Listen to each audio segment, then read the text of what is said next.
천연기념물인 양양 오색약수가 이달부터 물이 솟아나오지 않고 바닥을 드러냈습니다. 주민들은 원인 파악과 대책 마련을 바라고 있습니다. 삼척과 태백을 잇는 국도 38호선 일부 구간이 장기간 개통되지 않자 주민들의 불만이 터져나오고 있습니다.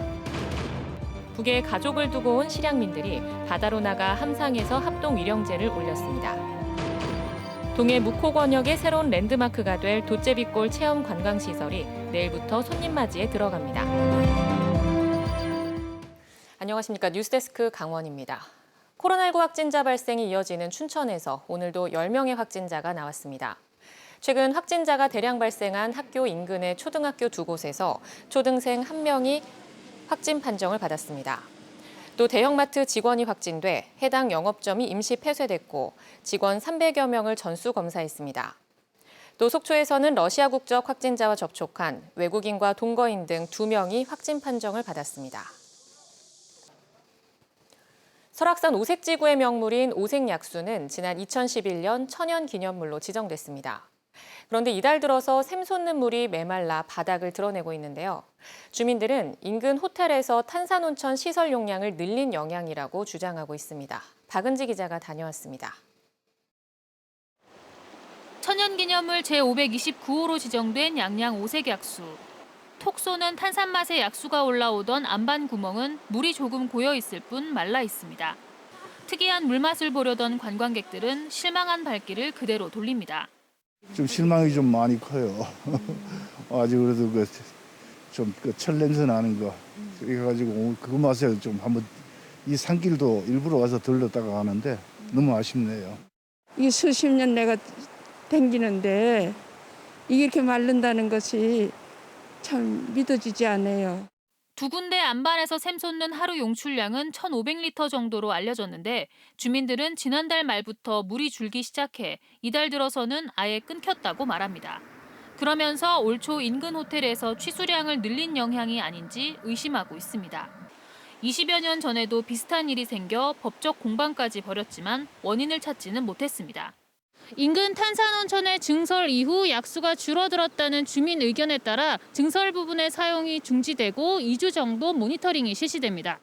침체된 관광 경기를 살리기 위한 설악산 오색 케이블카 추진이 답답한 상태에서 마지막 보루인 약수까지 말라버리자 주변 상가에서는 걱정이 이만저만이 아닙니다. 저거 물 안 나오면 여기는 장사 끝이지 뭐. 대구에서도 오고 뭐 천안에서도 오고 온 김에 약수터 들린다고 왔다가 못 먹고 가고 그러니까 막 그 사람들이 자기네들이 민원 넣겠다고. 양양군과 주민들은 문화재청이 약수 고갈 원인 파악과 대책 마련 등에 나서줄 것을 바라고 있습니다. MBC 뉴스 박은지입니다.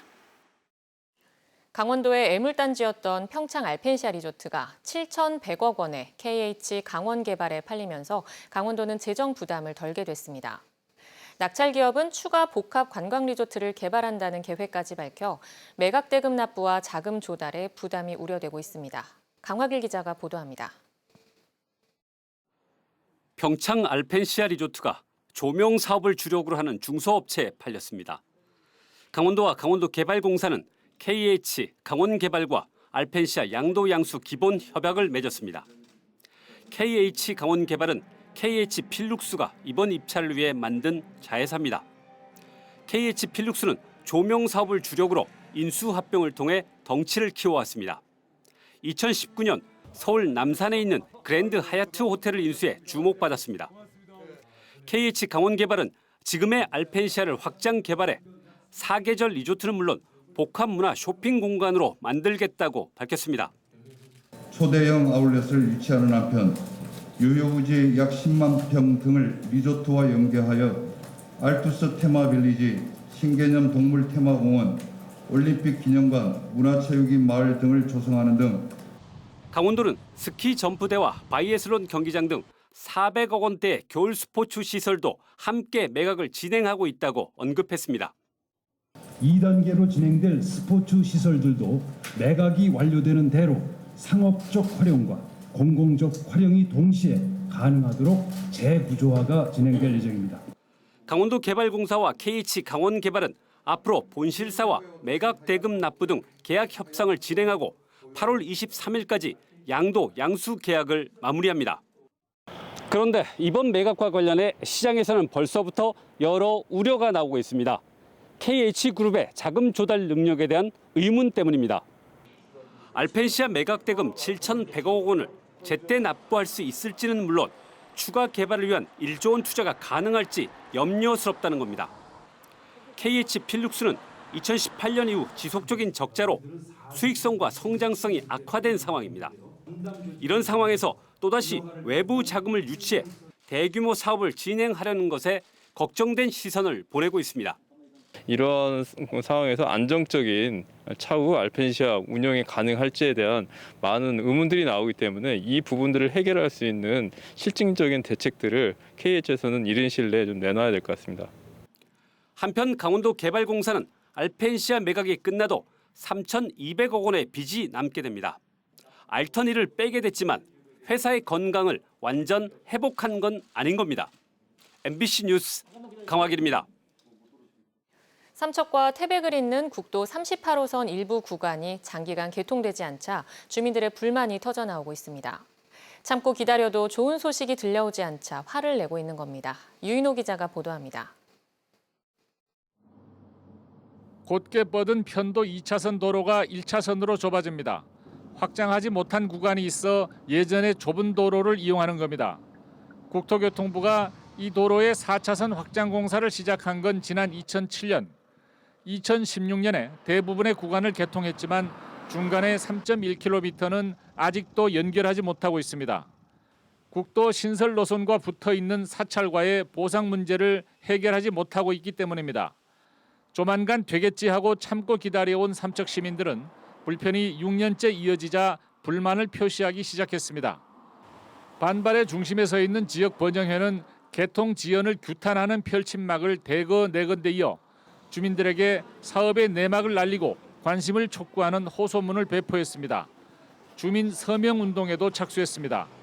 이 길을 이용하는 주민들은 그 길로 인해서 상당한 스트레스를 받으면서 한 1, 2분 만에 통과할 수 있는 길을 10분 이상 걸리는 거에 돼가지고 시간 낭비도 되고 상당히 그 불편함을 많이 겪고 있습니다. 그리고 5년이나 방치하고 있다는 것은 원주 국토관리청의 너무 안일한 행정이 아닌가 그렇게 생각됩니다. 지역 번영회는 최근 국토관리청과 2차례 만나 조속한 개통을 촉구했습니다. 하지만 기대를 가질 만한 시원스러운 답변은 듣지 못했습니다. 구두상으로는 공사 과장님께서 노선 변경이 가능하다라는 말씀은 하셨습니다. 그러나 문서적으로는 아직까지 그러한 부분들을 답변하지 아니하고 원론적인 이야기만 반복하고 있는 상황입니다. 지역 번영회는 교통사고의 위험과 불편에 대한 책임을 묻기 위해 감사원 감사 청구와 국회 진정, 손해배상 소송 등 다각적인 노력을 기울이겠다는 입장입니다. MBC 뉴스 유인호입니다. 동족 상잔의 비극 속에 실향민들은 북에 두고 온 가족들의 생사를 알 수도 없고 고향 땅도 밟지 못하고 있습니다. 6.25 발발 71년을 맞아 실향민들은 눈에 보이는 철조망이 없는 바다로 나가 북녘을 보며 함상 위령제를 올렸습니다. 홍한표 기자가 보도합니다. 거대한 함선을 타고 뱃길에 따라 출항한 지 40여 분, 북에 두고 온 가족과 가장 가까운 바다에 이르자 먼저 가신 조상들의 넋을 달래는 춤사위가 펼쳐지고 실향민들이 국화송이를 일렁이는 바다 위로 던집니다. 한국 전쟁이 일어나자 남쪽으로 넘어온 실향민 1세대는 71년 전 전쟁의 기억이 여전히 생생합니다. 가족이 헤어지고 식량이 없고 피란을 가야 되고 하니까 말이 아니죠. 뭐. 세월이 흐를수록 함상 위령제에 참가하는 1세대의 모습은 하나 둘씩 사라지고 부모님의 그리움과 아쉬움을 간직한 후손들이 그 자리를 채우고 있습니다. 이상 가족 상봉의 기회로 헤어진 가족을 어렵게 만난 실향민들도 날이 갈수록 그리움이 커져만 갑니다. 진짜 다시 보고 싶은 마음이 간절하죠. 이게 저도 이제 나이가 80이 돼가는데 내년이면 저도 이렇게 건강할 때 한번 다시 이상상봉을 한번 접했으면 하는 바람입니다. 실향민들은 이렇게 바다에 나와서 1년에 단 한 차례 제를 지내고 있습니다. 함상 위령제는 대표적인 실향민촌 속초 아바이 마을 인근 해상에서 가족의 생사조차 모르는 전국 실향민들을 위해 마련됐습니다. 실향민 1세들이 고향을 제일 먼저 찾아가기 위해서 속초에 정착을 했는데 이 아바이 마을에 계시던 분들이라든지 여러분들이 고향을 가지 못하고 밟아보지 못하고 돌아가신 분들의 한을 풀어드리기 위해서 실향민들은 남북 평화를 기리며 지금이라도 북녘을 자유롭게 오갈 날만을 기다리고 있습니다. MBC 뉴스 홍한표입니다.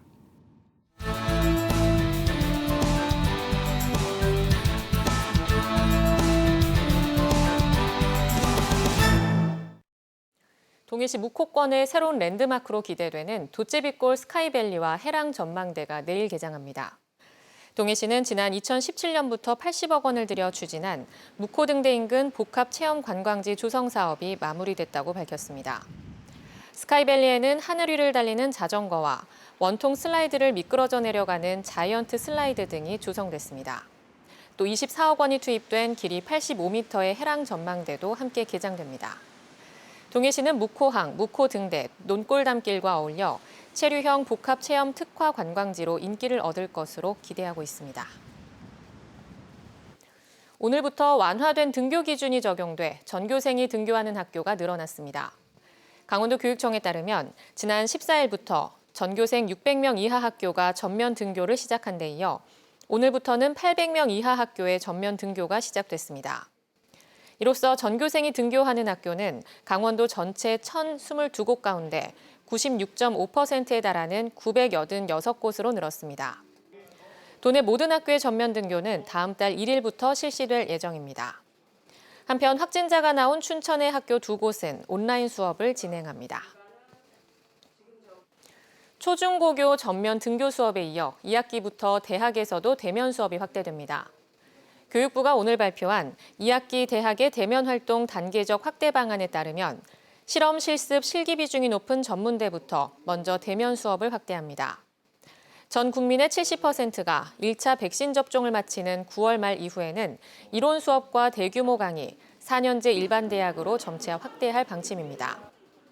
이에 따라 한림성심대가 대면 수업 비율을 현행 50%에서 80%까지 높이는 등 도내 대학들도 구성원들의 의견 수렴을 거쳐 대면 수업을 단계적으로 확대할 방침입니다. 강원도와 태백시가 동서발전과 함께 추진한 태백 가덕산 풍력발전단지 1단계 사업이 준공됐습니다. 1,250억 원이 투입된 가덕산 1단계 풍력발전단지는 43.2메가와트 용량으로 2만 7천 가구에 전력을 공급할 수 있으며 국내 최초로 주민들의 마을법인이 참여해 20년간 고정된 이자 수익을 받게 됩니다.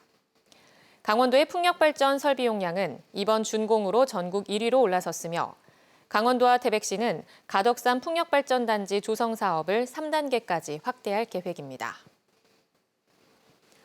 정선군 신동읍과 열양면, 양양 강현면이 농림축산식품부의 농산어촌 개발사업 대상지로 선정됐습니다. 이에 따라 정선군 열양면에는 내년부터 2025년까지 국비 28억 원이 지원돼 아우라지 어울림센터 등이 조성되고 신동읍에는 2년간 국비 3억 5천만 원이 지원돼 기존의 국토건설단 숙소를 활용한 문화교류 공간이 조성됩니다.